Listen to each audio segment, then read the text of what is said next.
Hey YouTube, John Lee here, and welcome back to the channel. If you're new, welcome.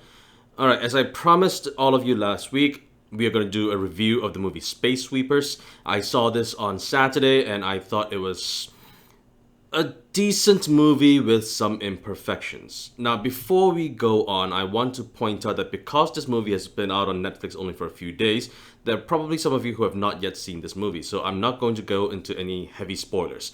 Now, because a movie review necessarily needs to talk about some spoilers, I will try to keep them as minimal as possible, but there will not be any heavy spoilers. So, without further ado, let's get into the movie review. First, let's go over what I found great about this movie. The principal cast. The principal cast was amazing. The protagonists were portrayed by Joong-ki, Tae-ri, Seon-kyu, and Hae-jin, and the main bad guy, the antagonist, was portrayed by Richard Armitage.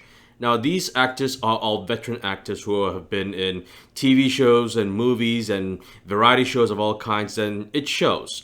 They acted competently, and each of the actors were given sufficient background information. They were all given convincing plots that they all want to see through. I thought it was quite great. I enjoyed watching these people on the screen. Now, the second thing that I found really great about this movie was the computer graphics. Welcome to the orbit. Space debris, 1.7 tons. 저건 400 나온다. Now, this was the very first South Korean movie whose plot takes place in space, which means that you need to have great graphics, and this movie delivers.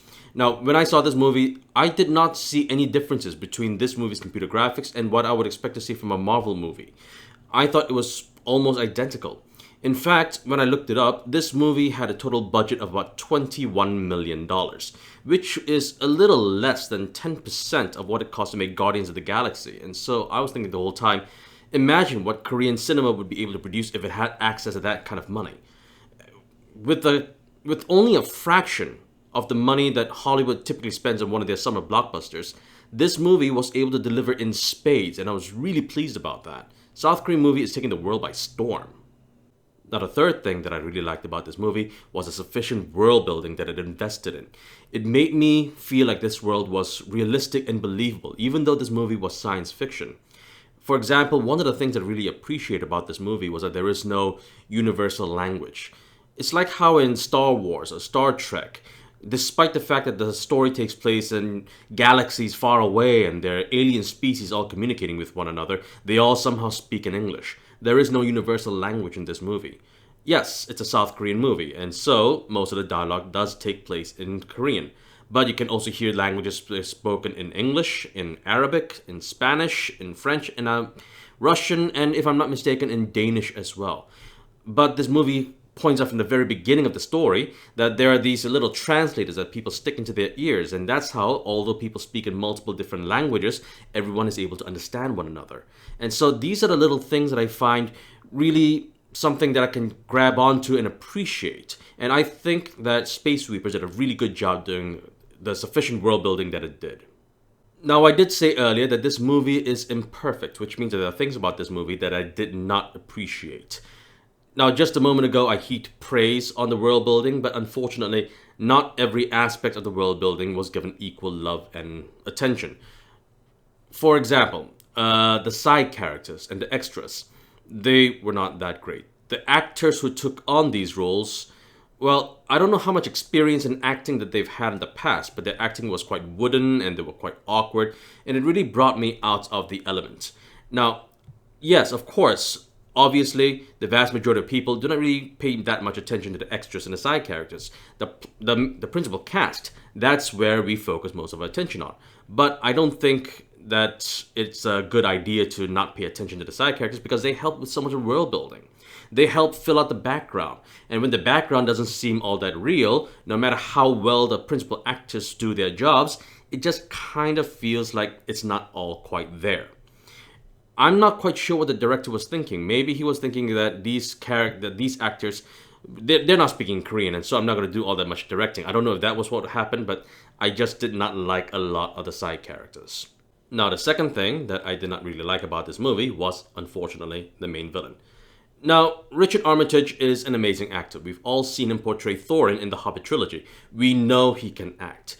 And just as he became really menacing toward the end of that Hobbit trilogy, he becomes really menacing in this movie as well. And With that, he really can portray himself as a big bad guy as he does in the Hobbit trilogy, as well as he does in this movie. And so in that regard, he's great. He's able to do well with what he has.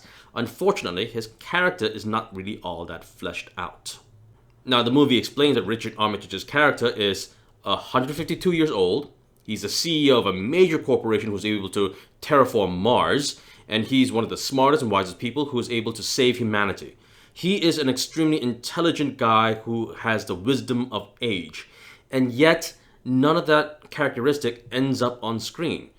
He's supposed to be this amazingly wealthy and powerful and wise person, but all we see on screen is just rage. Now, that doesn't really fit well with the character. And so in that sort of respect, I feel like Richard Armitage was not given due justice. Now that we've gone over the good and the bad, I want to go over what I call the mixed.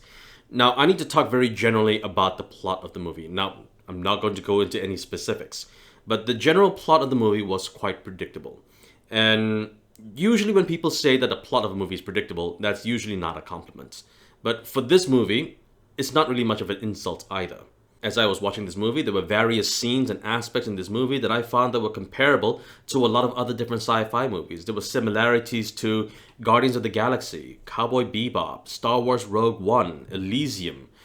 So many of these different sci-fi movies, great sci-fi movies that came from the past, I could see in this movie as well.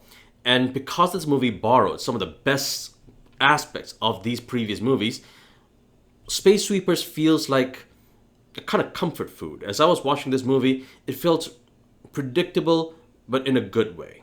So my verdict for this movie? Yes, you should watch this movie. Stream it. It's on Netflix. Now, the English subtitles for this movie are quite decent, so you should have no problems with keeping up with the movie. I cannot say anything about the dubbing because I did not watch the movie with any of the dubbing going on. Now, because of the great things about this movie and the imperfections that it had, I do hope that this movie gets a lot of sequels and prequels and spin-offs. As I said, the world building was fantastic. So yeah, you should really give this movie a chance. Alright, we're going to end this video right here. I'm John Lee. If you like this video, click on the like and subscribe button and click on the notification bell. If you have a comment, leave it down below. It'll help me out a lot. I'm John Lee, and I'll see you all next time. Bye.